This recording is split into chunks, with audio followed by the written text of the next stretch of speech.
Viewers फिर दोबारा तुहाडा स्वागत है प्रोग्राम सचो सच विच जी। डॉक्टर साहब साडी अगली ईमेल वीर दीपक सिंह जी दी है। इन्हां ने अपनी लिखत दा सरलेख दिता है कि तुसी हेल हिटलर ते हर हर मोदी विच की फर्क है समझा सकते हो। वीर दीपक सिंह लिखते हैं, वाहिगुरू जी का खालसा वाहिगुरू जी की फतेह। डॉक्टर अमरजीत सिंह जी, बीबी नीलम कौर जी ते TV 84 ਦੀ ਸਾਰੀ ਟੀਮ ਨੂੰ ਮੁਬਾਰਕ ਦਿੰਦਾ ਹਾਂ ਤੁਹਾਡੇ ਇਸ ਉਪਰਾਲੇ ਵਾਸਤੇ ਜੋ ਤੁਸੀਂ ਕਰ ਰਹੇ ਹੋ। मैं अपनी चिट्ठी इस शब्द तो शुरू करदा हाँ जो कि उस समय यानी कि 1940 का मान सी अते अज ये सरापिया होया शब्द है। वो शब्द है हेल हिटलर। हुण मैं अंग्रेजी विच लिखांगा क्योंकि मेरे कोल पंजाबी दा कीबोर्ड नहीं है। मैं हिटलर दी जिंदगी अते उस समय दे यूरोप दे इतिहास संबंधी मुतालिया कर रहा हाँ। हिटलर इतिहास का एक प्रसिद्ध व्यक्ति है, भावें कि ना पक्षी दृष्टिकोण तो ही सही। मैं उनकी जिंदगी के पिछोकड़ ते एक झात पवानी चाहांगा। नंबर 1, वो एक पेंटर सी अते जिंदगी विच इस नूं ही एक कित्ते वजों अपनाना चाहता सी। उसने अपनी मुढ़ली पेंटिंग एक प्रोफैसर नूं विखाई जिहड़ी कि उसने नकार दित्ती। वो प्रोफैसर एक यहूदी सी। फिर वो एक फौजी बन गया। वो फौज विच एक आम जिहा सिपाही सी। फिर वो हेल हिटलर दियां उचाइयां ते पहुंच गया। फिर उसकी कहानी सारी दुनिया जानती है कि उसने यहूदियों ते सारे यूरोप का की हाल किया। कहते ने अत दा ते रब दा बड़ा वैर हुंदा है। सानू इस दियां इतिहास विच बहुत सारियां उदाहरणां मिलदियां हन। गुरु साहिब दा फरमान है, हरनाकश दुष्ट हर मारिया प्रहलाद तराया। 16 मई नूं Narendra Modi Bharat the prime minister बनिया है। भारत के लोगों वालों उचारिया जा रहा है हर हर मोदी शब्द। मैनू बिल्कुल हेल हिटलर वर्गा लगता है। मैनू किसी चीज़ का कोई फिक्र नहीं है। मैनू तां हनेरी गुफा दे विच चानन दी किरण नज़र आ रही है। सुनामी नाल भारी तबाही हुंदी है, पर इसका दूसरा पक्ष है कि तुसी हर चीज़ नवें सिरों देखते हो। हुण मैनू ये आस बजी है। 17 मई नूं प्रैस काउंसिल ऑफ इंडिया के चेयरपर्सन जस्टिस मारकंडे काटजू ने कहा 90% भारतीय मूर्ख हैं। भारतीयों, तुहाडे सिरां विच दिमाग नहीं है। इस तों यह लगता है कि जिन्हां लोकां कोल सूझबूझ है वो सिस्टम तो अक चुके हैं अते भारत के लोगों तो भी उन्हां दा मोह भंग हो चुका है। पंथ ते इंसानियत दा दास। वाहिगुरू जी का खालसा वाहिगुरू जी की फतेह। वीर दीपक सिंह जी का बहुत बहुत धन्यवाद। उन्होंने 20वीं सदी की एक बड़ी कुख्यात नोटोरियस परसनैलिटी हिटलर और हिटलर की सोच जी नाजी पार्टी के रूप च उभरी जी, उस दे नाल फाशीवादी सोच मसोलनी की जी इटली दे विच उभरी जी जी ते नाजियां ते फाशियां दा मेल ते फिर उन्होंने किवें सिर्फ जर्मन दे विच यहूदियां दी तबाही नहीं की, सारे यूरोप दे विच यहूदियां, जिप्सियां, सिविल लिबर्टेरियन, कम्युनिस्ट, पर कली ये तबाही यूरोप तक नहीं रही। जे असीं दूसरे संसार युद्ध विच देखिए जिहड़ा सैकेंड वर्ल्ड वॉर, क्योंकि जर्मन और जापान दा साथी जिहड़ा जर्मन दा साथी जापान बने और फिर ये पूरब दे विच ईस्ट दे विच भी इन्हां दा जिहड़ा धावा बर्मा तक, अंडेमान निकोबार तक, और फिर क्योंकि भारत ब्रिटिश कॉलोनी सी, इन्हां लड़ाइयां दे विच जिहड़ी कि जर्मन, जापान, इटली दीयां फौजां नाल दुनिया भर च हो रही सन। लखां भारतीय फौजी जंग के मैदान च उन्होंने उतारे और 70-80 हज़ार सिख कैजुअलिटीज़ भी सैकेंड वर्ल्ड वॉर दियां ने जिहड़ियां कि थां थां ते होईयां दुनिया भर दे विच।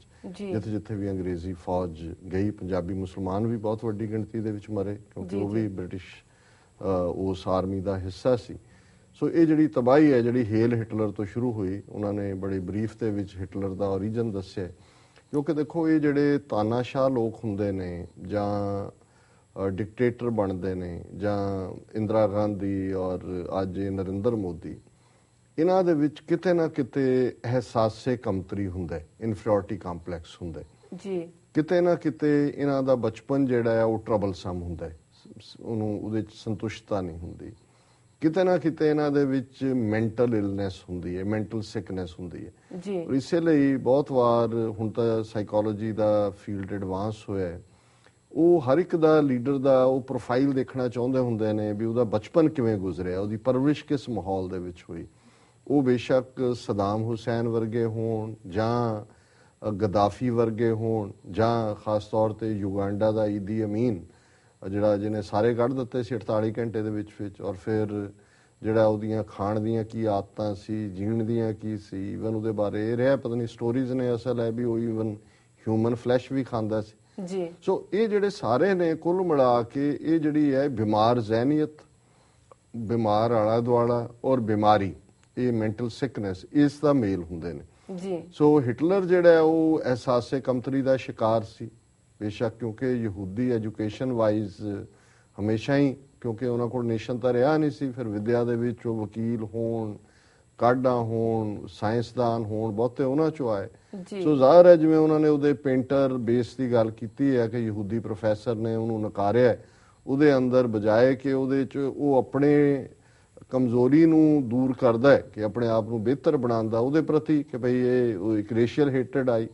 ਹਾਲਾਂ ਜਦੋਂ ਇਹਦੇ ਹਿਟਲਰ ਦੀ ਫੈਮਿਲੀ ਲਾਈਨ ਡਿਸਕਸ ਹੁੰਦੀ ਹੈ, ਇਹਦੀ ਦਾਦੀ ਜਾਂ ਪੜਦਾਦੀ ਕੋਈ ਯਹੂਦੀ ਸੀ, ਉਹਦੇ 'ਚ ਉਹਦਾ ਕਹਿੰਦੇ ਨੇ ਵੀ ਉਹਦਾ ਨੱਕ ਵੀ ਜਿਹੜਾ ਆਪਣਾ ਯਹੂਦੀਆਂ ਵਰਗਾ ਹੈ, ਔਰ ਉਹ ਮੁੱਛ-ਮੱਛ ਵੀ ਇਸ ਲਈ ਰੱਖਦਾ ਸੀ ਕਿ ਉਸ ਪਾਰਟ ਨੂੰ ਤਾਂ ਕਿ ਲੁਕਾਇਆ ਜਾਏ ਜਿਹੜਾ, ਕਿਤੇ ਨਾ ਕਿਤੇ ਉਹਦੇ ਆਪਣੇ ਅੰਦਰ ਵੀ ਯਹੂਦੀ ਬਲੱਡ ਸੀ, ਪਰ ਕਿਉਂਕਿ ਉਹ ਇੱਕ ਮੈਂਟਲ ਸਿਕਨੈਸ ਦਾ ਸ਼ਿਕਾਰ ਸੀ, ਔਰ ਉਸ ਚੋਂ ਜਿਵੇਂ ਜਿਹੜੇ ਬੁੱਲੀ ਹੁੰਦੇ ਨੇ, ਜਿਹੜੇ ਨਿਆਣਿਆਂ ਨੂੰ ਡਰਾਉਂਦੇ ਨੇ, ਕੁੱਟਦੇ ਨੇ, ਹੁੰਦੇ ਕੋਵਰਡ ਨੇ, ਬਹੁਤ ਡਰਪੋਕ ਹੁੰਦੇ ਨੇ। ਸੋ ਉਹ ਆਪਣੀ ਉਸ ਡਰਪੋਕਪੁਣੇ ਨੂੰ ਦੂਰ ਕਰਨ ਦੇ ਲਈ ਆਪਣੇ ਉੱਤੇ ਉਹ ਪੁੱਟ ਔਨ ਪਾਵਰ ਵਾਲਾ ਕਰਦੇ ਨੇ।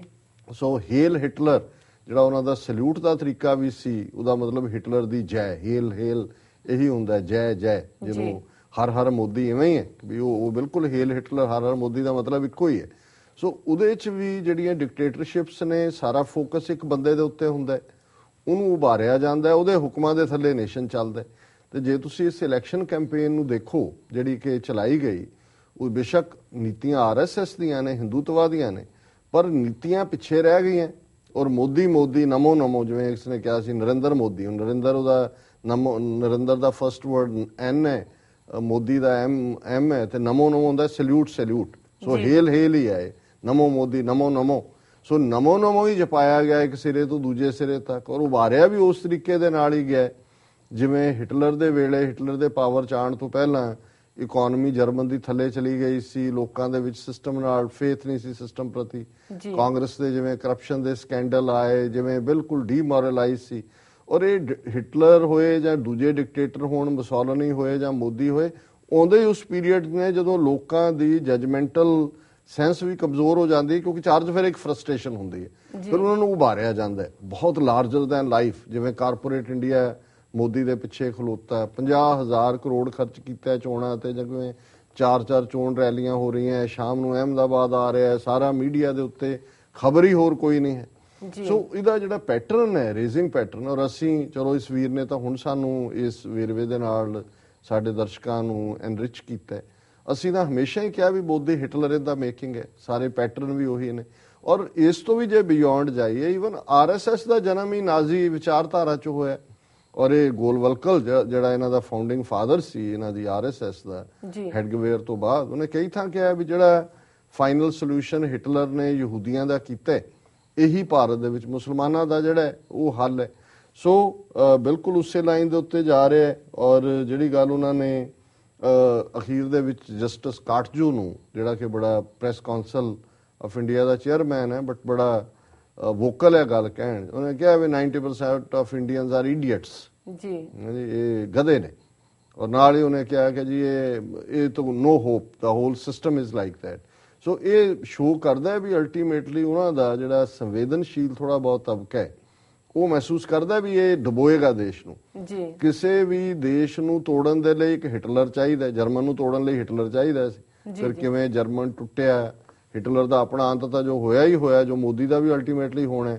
ਈਸਟ ਜਰਮਨ, ਵੈਸਟ ਜਰਮਨ, ਕਰੋੜਾਂ ਲੋਕ ਮਰੇ, ਤਬਾਹੀ ਹੋਈ, ਔਰ ਹੁਣ ਉੱਥੇ ਉਸ ਮੁਲਕ 'ਚ ਉਹਦਾ ਨਾਂ ਲੈਣਾ ਵੀ ਗੁਨਾਹ ਹੈ ਹਿਟਲਰ ਦਾ, ਕਿਉਂਕਿ ਉਹਨੇ ਤਬਾਹੀ ਦੇ ਕੰਢੇ ਲਿਜਾ ਕੇ ਖੜਾ ਕੀਤਾ। ਸੋ ਹਿਟਲਰ, ਜਰਮਨ ਨੂੰ ਤੋੜਨ ਲਈ ਹਿਟਲਰ ਦੀ ਲੋੜ ਸੀ, ਜਾਂ ਭਾਰਤ ਨੂੰ ਤੋੜਨ ਲਈ ਮੋਦੀ ਆ ਗਿਆ। ਸੋ ਉਹ ਜਿਹੜੇ ਉਹਨਾਂ ਦੇ ਨੇ, ਔਰ ਜਿਹੜਾ ਉਹਨਾਂ ਨੇ ਬਿਲਕੁਲ ਠੀਕ ਕਿਹਾ ਕਿ ਬਈ ਮੈਂ ਹਨੇਰੀ ਗੁਫਾ ਦੇ ਵਿੱਚ, ਡਾਰਕ ਟਨਲ ਦੇ ਵਿੱਚ ਰੋਸ਼ਨੀ ਦੇਖਦਾ ਮੋਦੀ ਦੇ ਰੂਪ।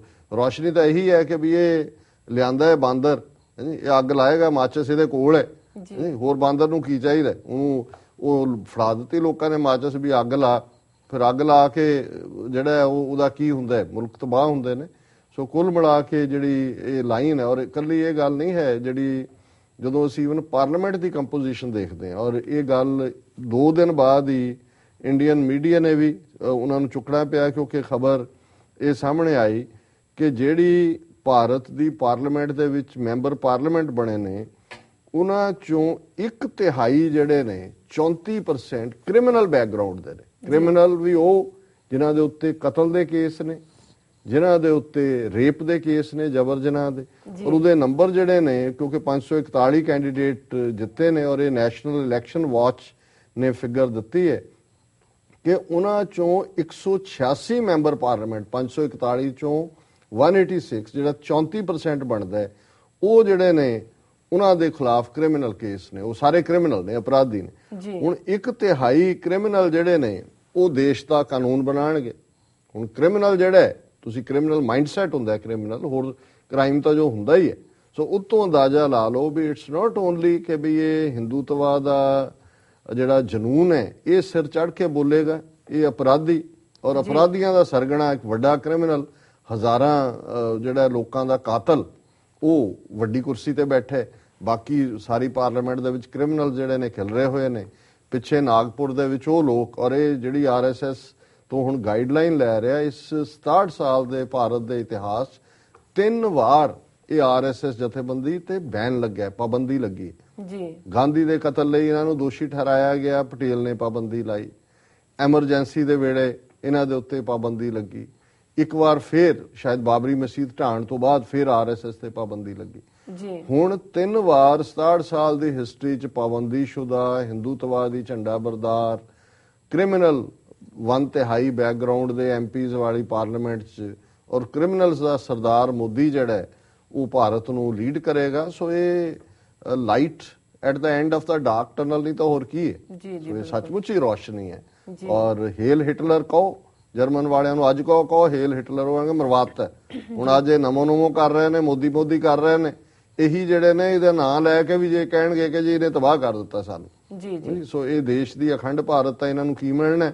ਜਿਹੜਾ ਮਾੜਾ ਮੋਟਾ ਇਹਨਾਂ ਨੇ ਇੱਕ ਐਡਮਿਨਿਸਟ੍ਰੇਟਿਵ ਢਾਂਚਾ ਅੰਗਰੇਜ਼ ਜਾਣ ਲੱਗੇ ਇਹਨਾਂ ਨੂੰ ਦੇ ਗਏ ਸੀ, ਉਸ ਦੇ ਵੀ ਜਿਹੜੇ ਨੇ ਉਹ ਟੁਕੜੇ ਹੋਣਗੇ 4 ਚਫੇਰੇ।